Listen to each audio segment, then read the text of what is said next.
East African history: the migration of the Luo or River Lake Nilotes to East Africa. The migration of the Luo or River Lake Nilotes to East Africa.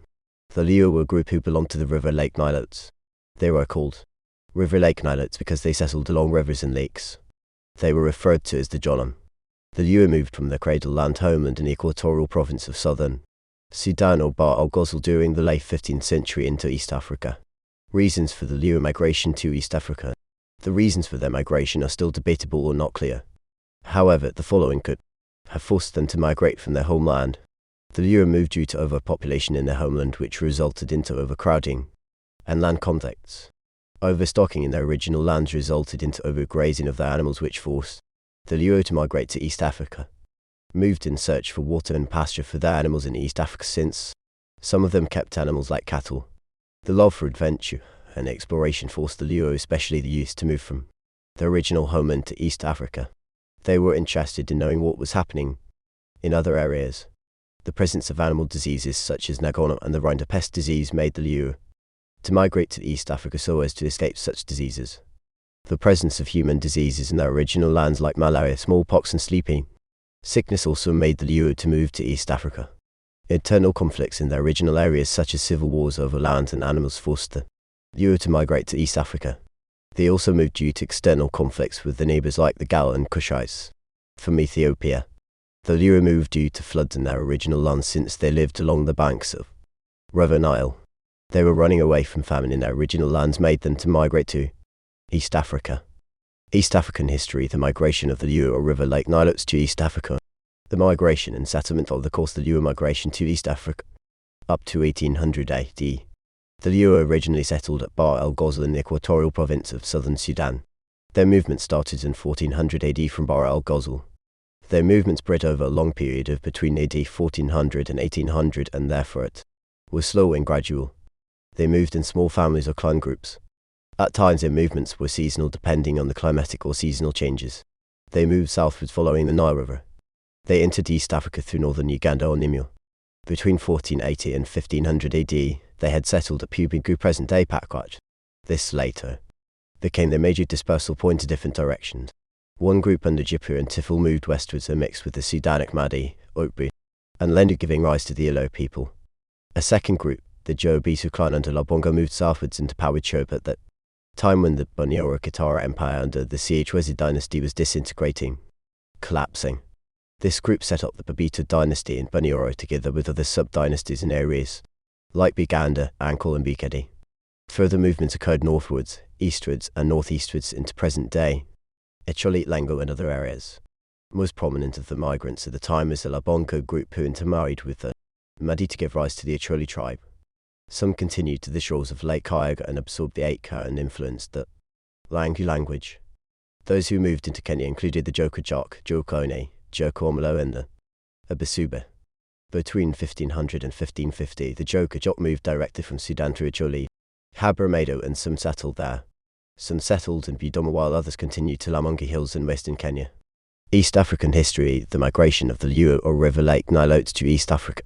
Between 1550 and 1650, the Joka Omolo moved from northern Bunyoro through Bugogo, Budoma, and also settled in Nyanza region. The Basuba, a group of refugees from Buganda, the Essex Islands, Busoga and Bugwa, migrated between 1600 and 1800. Today, this group is represented by the Jojem, Jo Eugenia and Jo Aligo, who mainly settled in southern Nyanza. The Luo group that finally settled in Kavirondo Gulf and the Nyanza region came to be known as the Kenyan Luo.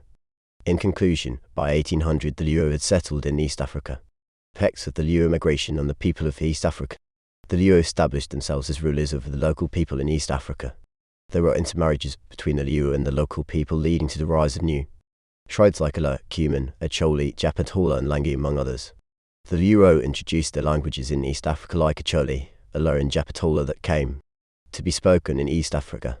The coming of the Luo led to the decline of the Chwezi Empire of Bunyoro-Katara in western Uganda.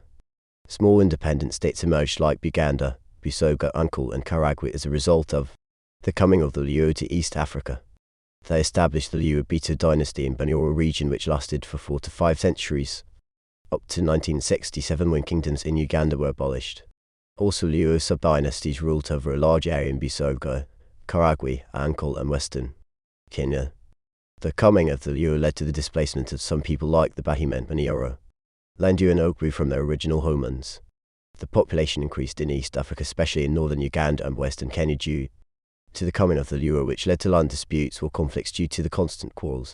They introduced the idea of chieftains or Wathams in East Africa, which did not exist there before their coming, and they imposed themselves as chiefs over the local people of East Africa. East African history: the migration of the Luo or River Lake Nilotes to East Africa. They started the idea of giving land to clans in East Africa which did not exist there before their coming. They introduced the system of royal burial sites for Abakoma in East Africa, like Kasubai tombs for the Baskaboko of Uganda and Empolo in Hoima for the Omikoma. They introduced new royal regalia in East Africa, which comprised of royal drums, shields, royal fire spears and stools. They introduced some new crops in East Africa like millet, simsim, peas and sorghum, since they practiced cultivation. There was destruction of property and loss of life in East Africa due to the intertribal wars caused by the movements of the Luo in East Africa. The migration of the Highland Nilotes to East Africa. These were groups of Nilotes who settled on the highlands of East Africa. They include tribes like the Nendi, Kalenjin, Pokot, Marakwet, etc. They included groups farmers and pastoralists. They came to East Africa from southwest Ethiopia. They entered East Africa from Lake Turkana and settled on the eastern side of Mountain Algon. The first of these groups to arrive in East Africa were the Kalenjin. The Kalenjin got divided into two groups around 1300. One group came to be known as the Pokotsuk. The migration of the Plain Nilotes to East Africa. The Plain Nilotes were a group of Nilotes who decided to settle in large and open areas plains of East Africa, like eastern Uganda and in the western parts of Kenya. They were basically pastoralists who practiced cattle keeping and mainly kept short farmed cattle and always raided their neighbours for cattle. They included groups like the Maasai, Aitsul, Karamojong, Jait, Pokot, Samburu and Turkana, among others. They entered East Africa through the northeastern direction. They migrated from the southern part of the Ethiopian highlands around 1000–1800 AD into East Africa. Reasons for the migration of Plain Nilotes to East Africa. East African history: the migration of the Luo or River Lake Nilotes to East Africa. They migrated in search for fertile soils due to soil exhaustion in their home areas. For example, the Maasai group practiced some cultivation, and this made them to come to East Africa. They were looking for pasture and water for their animals since they were cattle keepers and their homeland was experiencing shortage of water and pasture. They were running away from prolonged drought in their homeland, which had created shortage of pasture and water for their animals. The outbreak of human disease like malaria, river blindness and sleeping sickness in their homeland forced them to migrate to East Africa. Internal conflicts and intertribal wars caused by family quarrels and clan misunderstandings forced them to migrate to East Africa. External conflicts from their neighbours, especially the Kushites and Gal, also forced them to migrate to East Africa. The love for adventure among the Plain Nilotes, especially the youth, also made them to move to new areas to discover more new things. The outbreak of famine in their homeland killed many people, and this forced those who survived to search for food for themselves in East Africa. The outbreak of cattle diseases like Nagana, the Rinderpest, as well as the foot-and-mouth disease forced them to migrate to East Africa so as to avoid such diseases. The course of the migration of and settlement of the Plain Nilotes in East Africa. Their movement spread for a long period of time, stretching between 1000 and 1800 AD in East Africa. Sometimes their movements were seasonal, depending on the climatic or seasonal changes. They usually moved in small family or clan groups. They migrated from the southern slopes of the Ethiopian highlands around 1000 AD. From the southern Ethiopian highlands, they moved southwards up to Lake Rudolf Turkana. Lake Rudolf Turkana therefore became the dispersal point of the different parts of East Africa. They were divided into two major groups, namely the Tisa Maasai and the Bari speakers.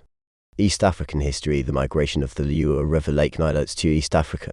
The Maasai moved southwards and settled in Kenya between Mountain Kilimanjaro and the Taita Hills. Other groups of Maasai moved southwards along the East African Rift Valley in Kenya and Tanganyika. The Maasai settled between Uasin-Gishu Plateau and Soroma in southern Tanganyika, Tanzania. By the 17th century, the Maasai had separated into 16 independent groups, each with its own territory. The Aitsul and Karamojong first settled on Mountain Morota before their major dispersal occurred. The Karamojong first moved from Mountain Morota southwestward and westwards, and finally settled in the present-day South and Central Karamoja. The Doloth and Jai moved northwards and settled in the present-day Kotido district in the northeastern part of Uganda. The Turkana moved northeastwards into present-day northern Kenya. The effects of their migration and settlement in East Africa. There was population increase in East Africa due to the coming of the plain Nilotes to areas like western Kenya and eastern Uganda. They copied the idea of crop cultivation from the Bantu people they found in East Africa. For example, the Maasai became mixed farmers. They displaced people on their lands like the Akamba and Kikuyu. They also introduced the idea of cattle keeping in parts of East Africa like eastern Uganda and western part of Kenya since it was their way of life. They intermarried with the people of East Africa like the Luo, which resulted into the birth of new tribes like the Langi. They copied the idea of iron working from the Cushites and Bantu people whom they found in East Africa. They started producing iron implements such as spears, arrows, pangas and axes, which were used for defense and agricultural practices. They became rulers of many societies in East Africa since they were aggressive and warlike.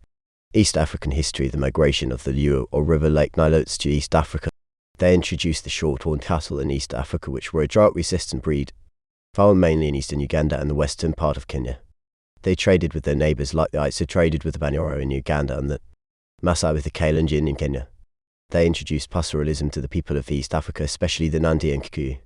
They introduced new crops in East Africa like cereals such as millet, peas and sorghum. Their coming led increased insecurity, wars and raiding in East Africa due to the need for more land for settlement. Their coming led to loss of lives among the people of East Africa due to increased wars for cattle.